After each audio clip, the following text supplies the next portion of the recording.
जय हिंद।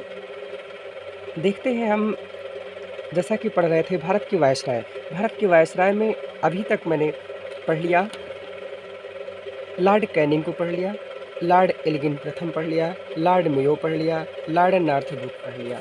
अब हम बात कर लेते हैं लॉर्ड लिटन की। देखते थोड़ा ध्यान से देखते समझते हैं।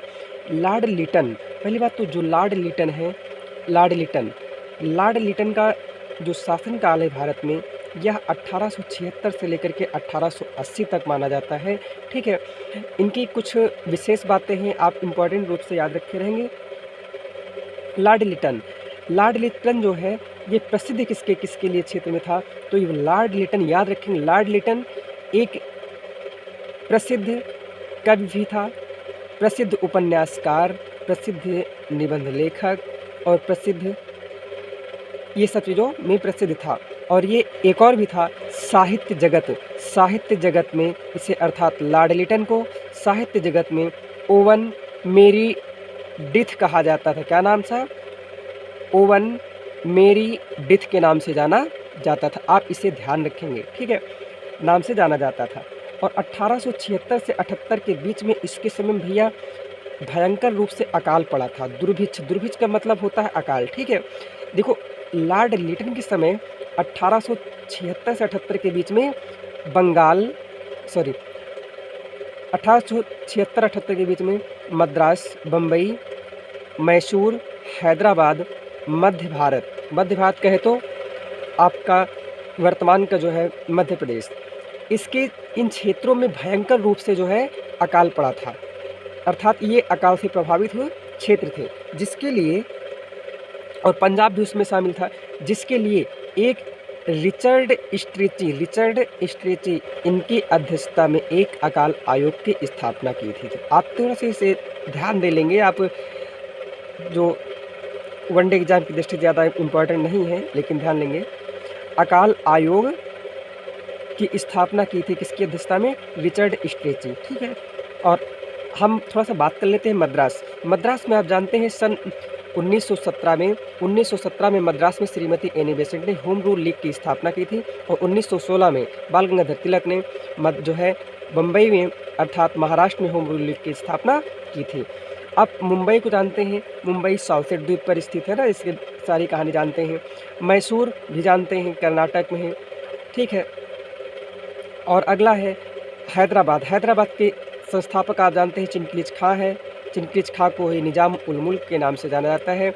और ये ऑपरेशन पोलो चला करके जो है डॉक्टर सरदार वल्लभ भाई पटेल जी के द्वारा भारत में पूर्ण रूप से विलित किया गया था, क्योंकि आप जानते हैं ये पाकिस्तान के साथ जा रहा था ना, ये सब जानते हैं। आगे जानते हैं इसने क्या किया था। 1876 में राजकीय उपाधि अधिनियम लाया था। राजकीय उपाधि अधिनियम ज़्यादा भी कुछ न जाने। इसके समय में इम्पॉर्टेंट पॉइंट है, भारत में दिल्ली में प्रथम दिल्ली दरबार का आयोजन किया गया था। तो याद रखे रहेंगे, प्रथम दिल्ली दरबार का आयोजन किसके समय हुआ? लॉर्ड लिटन के। देखो, आप जानेंगे टोटल 3 दिल्ली दरबार आयोजन किए गए। दिल्ली दरबार का मतलब क्या होता है? दिल्ली में एक विशेष प्रकार से जो है भव्य किसी के स्वागत करने या उत्सव मनाना, वही दिल्ली दरबार, कुछ और नहीं, ठीक है। तो प्रथम दिल्ली दरबार का आयोजन 1 जनवरी सन 1877 को किया गया। कब? 1 जनवरी से 1877 किया गया। किसके समय में? लॉर्ड लिटन के समय में। और दिल्ली में भारत में द्वितीय दिल्ली दरबार का आयोजन कब किया गया? द्वितीय दिल्ली दरबार का आयोजन जो है लॉर्ड कर्जन के समय 1903 में किया गया। तृतीय दिल्ली दरबार का आयोजन 1911 में आप जानते हैं लॉर्ड हार्डिंग के समय हुआ था, जो सबसे प्रसिद्ध था। इसमें से अभी आगे हम विस्तृत अध्ययन पढ़ेंगे, ठीक है। तो ये याद रखे रहेंगे, जो प्रथम दिल्ली दरबार हुआ था, प्रथम दिल्ली दरबार में जो है ब्रिटेन की महारानी विक्टोरिया थी। ब्रिटेन की महारानी विक्टोरिया को कैसर ए हिंद की उपाधि दी गई थी। किसकी उपाधि? याद रखेंगे, कैसर ए हिंद की उपाधि दी गई थी, ठीक है, इम्पॉर्टेंट रखेंगे। और कैसर ए हिंद की उपाधि किसको दी गई थी भारत में? महात्मा गांधी जी को ना, जो आप जानते हैं जलियांवाला बाग के हत्याकांड के संबंध में उन्होंने इसको वापस कर दिया था। अगला दूसरा आया था vernacular press act. Vernacular press act कब आया? तो वर्नाक्यूलर प्रेस एक्ट जो है 1878 में पारित हुआ।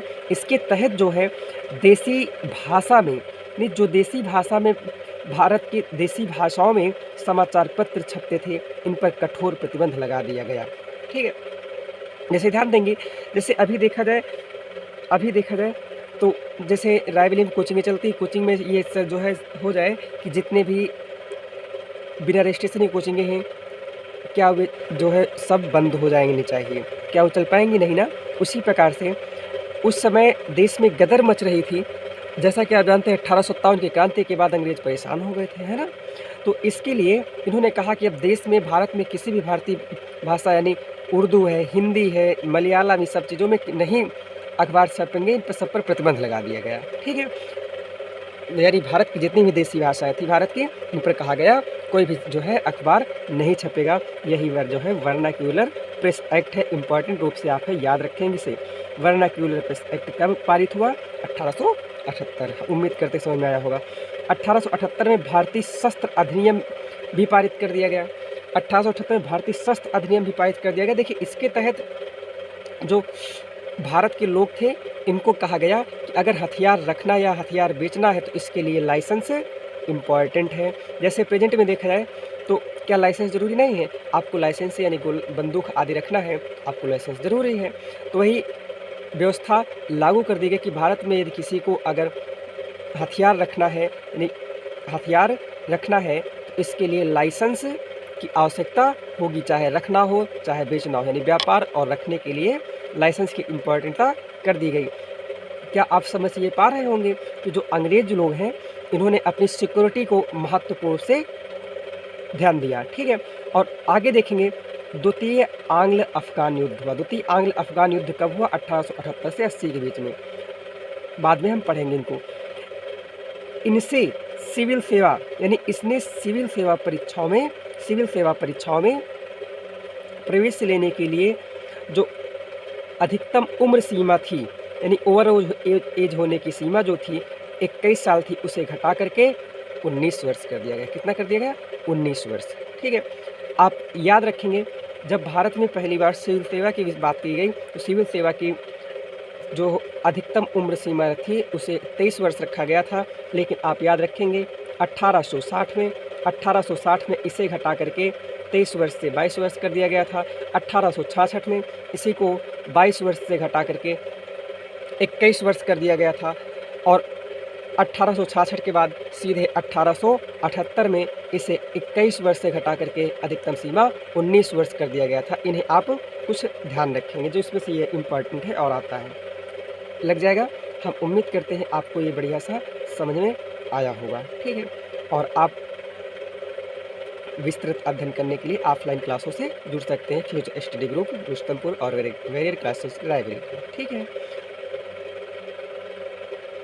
आप वीडियो को ज़्यादा से ज़्यादा लाइक, शेयर, कमेंट और सब्सक्राइब ज़रूर करें। धन्यवाद। जय हिंद।